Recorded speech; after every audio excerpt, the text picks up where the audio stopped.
हामी छोरी मान्छेलाई कति धेरै गाह्रो छ है। छोरी मान्छे भएर बाँच्न कहाँ सजिलो छ र। सानैदेखि सम्झौता सिकाइन्छ, ठुलो भएपछि जिम्मेवारीको भार थपिन्छ, आफ्नो सपनाहरू पनि धेरै पटक मनमै राखिन्छ, अरूको खुसीको लागि आफूलाई बिर्सिनुपर्छ।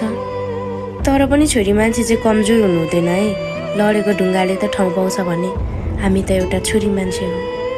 एउटा छोरी मान्छे भएपछि आफै लडेर आफै उठ्नुपर्छ। यहाँ हातमा हात अनि साथमा साथ दिएर उठाउने कोही पनि हुँदैन।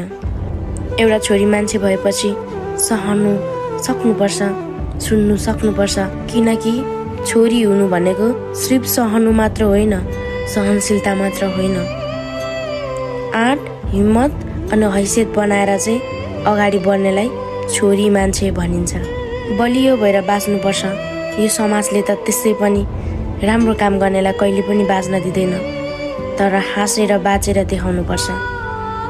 कति प्राय दिदीबहिनीहरूले त आफूलाई भित्रभित्रै मार्नु भएको होला।